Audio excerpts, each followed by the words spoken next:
Well, most of you know me as a card-carrying general relativist. But some years ago, I made the mistake of suggesting that with suitable discoveries of stars, and this was following a talk by Reinhard Genzel about the galactic center black hole, I suggested that with suitable discoveries of stars orbiting close to the black hole and with easily achievable astrometry of tens of micro-arc seconds per year, one could test the no-hair theorems of general relativity by measuring both the angular momentum and the quadrupole moment of the black hole. This was a mistake because an issue that you then had to confront was the perturbations of any given target star induced by the other stars in the central cluster. And this had the effect of bringing my orbit within the sphere of influence of people like David Merritt, Tal Alexander, and Seppo Mikkola, and I've yet to escape from that sphere of influence. And so here I am wandering around in the dynamicist china shop trying very hard not to break any of the delicate structures that one finds in that place. But I have learned a lot by mingling in this community. One thing I've learned is that a phrase that used to be said of my own field, general relativity, was that the field, general relativity, is so complicated that only 3 people in the entire world understand the general theory of relativity. Well, I think that statement, with a suitable replacement of 3 by n, and you can figure out the n, might be applied to this field as well. So you can figure out how many people actually understand n-body dynamics and nuclear clusters. Maybe we can have a vote afterwards as to what n should be. Well, today I want to talk about 2 of the adventures that I've had thinking about these kinds of dynamical problems, but including general relativity. One, thinking about hexadecapole terms and general relativistic effects in hierarchical triples. And then in the second half, I want to talk about something that has nothing to do with galaxies. It has to do with dynamics, but very little to do with any of the other titles. That's Mercury. But I figure if Simone has already talked about Halley's Comet, then I'm now entitled to talk about Mercury. So the first half, I want to talk about hierarchical triples, and this is a familiar topic. We've heard a lot about this already. This is systems where you have a 2-body inner orbit, a 3rd body at large distances. You expand the perturbing potential in powers of the ratio of those 2 distances, a small parameter. And at the leading order, quadrupole order, you get the famous Kozai-Litoff oscillations, whereby the eccentricity and the inclination of the inner orbit varies. So it's circular, and then as the inclination reaches the plane of the 3rd body, it becomes elongated, circular. I can't juggle apples, but I can do this, which is quite an achievement. Although you learn how to do this by learning about the plus and cross modes of gravitational wave polarization. So that's actually, it's a transferable skill. Okay.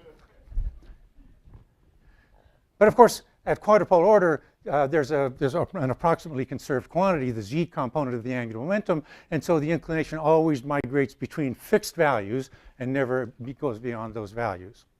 But it was noticed some time ago that if you include the next order, the octuple order terms in the expansion, then you can get spin flips, orbital flips plus extreme excursions to extreme values of the eccentricity.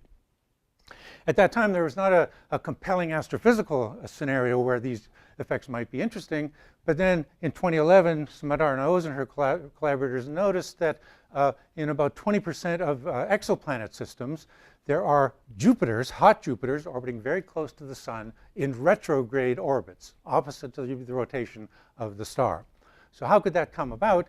Well, if you had your Jupiter-Sun system perturbed by a 3rd body, then because of these octupole terms, you could have the spin flip. The orbit would go to an extreme eccentricity, bringing the Jupiter very close to the sun. Tidal interactions would circularize that orbit, and you'd be left with a close, hot Jupiter in a retrograde orbit. So here was a compelling astrophysical place where these flips might be important. And then this inspired a lot of follow-up papers looking for other places where you might have these flips and extreme eccentricities. So I took it upon myself to ask, well, what happens if you include the next order term in the expansion, the hexadecapole terms?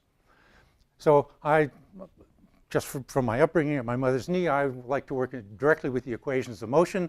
So you can write the relative equation of motion for the inner binary and the equation of motion for the 3rd body relative to the center of mass of the inner binary.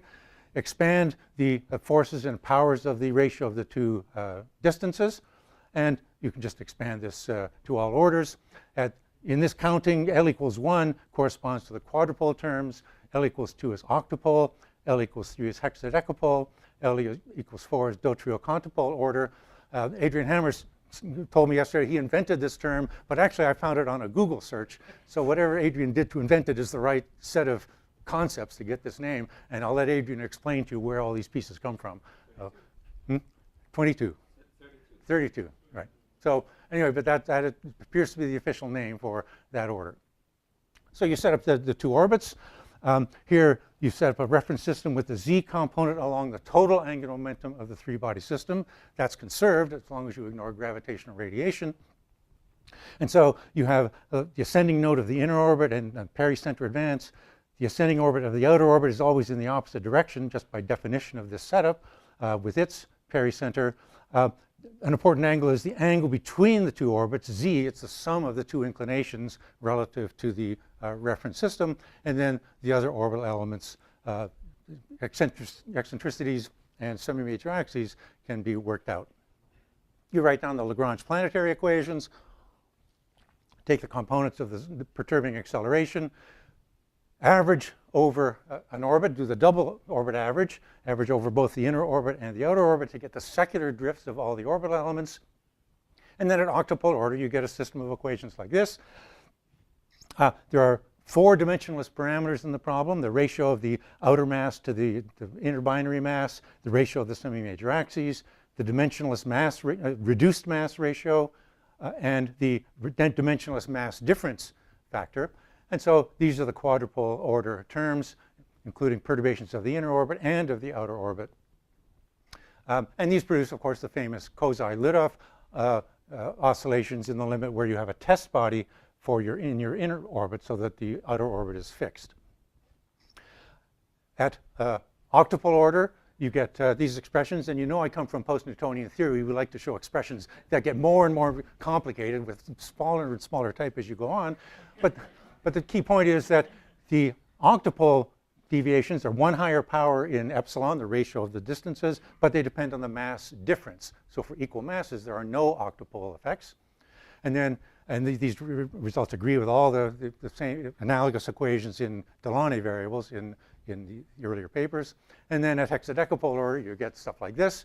But again, your leading coefficient is 1 higher power of epsilon. It never vanishes, for eta is always less than 1/4. So you get these kinds of effects at hexadecapole order.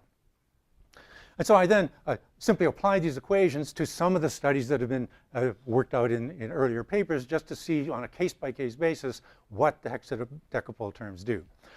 Of course, I included general relativity, and there the only effect that is important at this order are the 2 advances of the pericenters induced by GR effects. So they depend on the radius of the inner orbit, and for the outer orbit you get some extra factors. And so let me just give 3 examples of what these hexadecapole terms do to the dynamics. So the first is the original hot Jupiter case. So you have a Jupiter orbiting a sun perturbed by a 40 Jupiter mass outer binary. Here are the semi-major axes, initial eccentricity of the 2 orbits, and a, say, 65-degree initial inclination between the 2 orbits. And this was the spin flip example that Smadar and collaborators found. In blue is the octupole order flips. So you see the sort of standard Kozai oscillations of inclination, but the envelope increases steadily. And when it reaches 90 degrees, then the system flips so that the oscillations go in the other direction. The orbit becomes retrograde, and then it starts going this. Instead of going like this, it starts going like this. And then you see the extreme values of eccentricity that are achieved. This is 1 minus e, and this is 10 to the minus 4. So extreme values of eccentricity achieved near this transition point. And when you have the hexadecapole terms and GR, I think both of these had GR, you see no real difference. So this particular behavior is very robust against adding the higher order terms. Here's another example that was studied by Gongji Li et al., the possibility of coplanar flips. Starting with 2 orbits almost in the same plane, you can get a flip to a retrograde orbit. So this is another Jupiter perturbed by, say, a brown dwarf, various semi-major axes. But here the initial inclination is only 5 degrees, so they're almost coplanar. And here at octupole order, you see, this is in black, you see the some standard Kozai oscillations, but then suddenly the thing drifts within a Kozai cycle, just flips all the way over to the other side, oscillates a bit in almost a perfect retrograde pattern, and then flips back to prograde, then flips back to retrograde. If you include just the hexadecapole terms, then pretty much the same thing happens. That's the blue curve that flips back and forth.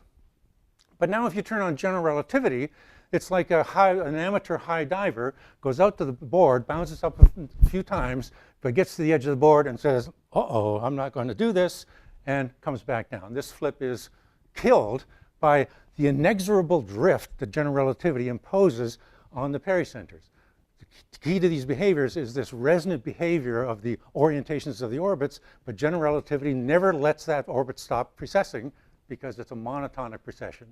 So in this particular case, it kills that flip, so the diver goes back to the board, bounces a few more times, but this time the diver gets up enough nerve and you get an orbital flip. So the first flip is killed, but then subsequent flips occur. This is all, as you can see, very sensitive to putting in GR and to initial conditions. This just illustrates a little bit more of the effects of general relativity. So the red curve here is the original behavior, just plotted again. If I make the inner orbit a little wider, a equals 5, AU, you get essentially the original non-GR behavior. GR is much weaker. But now if I crank up general relativity, make the orbit more compact, you see that all the flips are killed. And in the final case with stronger GR, you just get standard, very weak Kozai oscillations. Once again, general relativity, as we know, quenches in a strong way, if it's strong enough, the Kozai behaviors. And these flips are also very sensitive to the initial conditions. Here, the initial pericenters were opposite to each other. Omega equals 0 means they point in opposite directions, but if you start the initial conditions with both pericenters in the same direction, you don't get the flips in any of these orientations. So the behavior is also sensitive to initial conditions. The final example is what happens if you kill the octupole oscillations. Can hexadecapole terms themselves induce orbital flips? So here, if you just let the masses be equal, like two 1.4 solar mass black holes, you get no octupole flips. And so the question is, do you get hexadecapole flips? And indeed you do. So at quadrupole order, you get standard Kozai oscillations in eccentricity and inclination. But with hexadecapole terms, you can get flips and extreme eccentricities. So these are just some examples of how going to higher order can give you again, different behaviors for these hierarchical triples. So the other thing I want to talk about really takes us back to a more conventional regime, the solar system. And lately I've been thinking about whether or not it's important to include what I call post-Newtonian cross terms. So if you have a case where you have some central mass, like it's either a central black hole or the sun, and you want to look at the motion of a body around the sun, say in the presence of other bodies, you have the Newtonian acceleration due to the sun, the Newtonian acceleration due to the other bodies. But then if you turn on general relativity, the acceleration toward the sun is corrected by a relativistic factor induced by the sun, and that gives the standard pericenter or perihelion advance. But there are, at post-Newtonian order, there are other terms. There are terms where the Newtonian acceleration due to the other bodies is modulated by a relativistic correction due to the sun. And terms where the acceleration toward the sun is modulated by a relativistic correction due to the other bodies. And in the n-body equations of motion at 1p order, there are terms where the acceleration due to the other bodies are modulated by a relativistic factor due to the other bodies. These you might expect to be very small in a system like the solar system or stars orbiting a supermassive black hole. And so I will ignore these, but these are the cross terms that I want to think about and include in the evolution, say, of a three-body system. And when you do that, you do the standard orbital averaging. But here, in order to capture all this cross-term behavior, you actually have to solve the Lagrange planetary equations to second order. You can't just let the elements be constant on the right-hand side and average over an orbit. You have to get the first order periodic solutions in the orbit elements and plug them back in, because there'll be cross-term effects induced simply by that second order calculation. So you're really going to higher order, so you have to go to higher order in solving the Lagrange planetary equations. And so you get the standard pericenter advance due to relativity, you get cosi terms, and then you get cross terms in all of these orbital variables. So now let's apply this to Mercury. This, of course, is a very simple hierarchical triple. The two orbits are coplanar. They're all more or less on the ecliptic plane, except for small inclinations. How does the rotation of the sun compare to these other terms? Well, we can talk about that later. I mean, the quadrupole moment is certainly measurable and important. Yeah. So for Mercury, then, for the perihelion advance, you get the standard GR prediction. You get the standard cosi effect of a third body in the system. This, of course, is what Leverrier calculated in the 1840s. And then there's a cross term perturbation. You can see it's proportional to the third body, but it also has 1 over c squared. So it's a combination of a third body and a GR effect. If we sort of group the terms in a different way and then sum over all the other bodies in the solar system, which we can do, then here you get the famous 43 arc seconds per century due to general relativity. This term is the famous 530 arc seconds per century that Leverrier and Clements and all the dynamicists calculated. And of course, it's this famous discrepancy between this and what was observed that Einstein found from general relativity. But then this correction factor actually corrects each contribution of all the other planets by an amount of a few parts in 10 to the 7. So how does that translate into actual numbers? So the cross-term effect on the perihelion advance of Mercury is about 0.2 milliarc seconds per century. That seems quite small, but that is not that much smaller than the current accuracy for measuring the perihelion advance of Mercury. This accuracy has been improved dramatically in recent years using data from the Mercury messenger orbit around Mercury. And so this translates into errors from these fits of parts in 10 to the 5 on the ppn parameters gamma and beta. So this is really at the order of the observed errors. But in 2018, there'll be the launch of the Bepi-Colombo mission, an orbiter around Mercury, one of whose goals is to improve these parameter estimates by an order of magnitude to get to a part per million. And so in that case, then one will now be in a position where you'll have to include these cross terms in order to fit the orbit of Mercury. But here's the question. Are they already included? The ephemeris codes that everyone seems to be used, INPOP in France, the Russian codes, the codes at JPL, seem all to be based on a 1971 technical document by Ted Moyer at JPL, which includes the full ppn n-body equations of motion. So if those equations are used to integrate the solar system, then these effects are included automatically, because the trouble is, whenever I ask somebody in this field, they don't know. In this document, there are various subroutines that truncate the summations in this n-body code. And the question is, are they implemented at various stages? Are they not? When are they? When aren't they? They don't sum over all the asteroids. They truncate for various, and no one seems to quite know what the answer is. So either they'll have to include these, they'll have to dig into the million lines of Fortran code and find out and include them. Even if they are included, and then everything's okay, but it still tells us that the perihelion advance of Mercury, which used to be said was, just a test of the Schwarzschild metric. It only tests vacuum GR.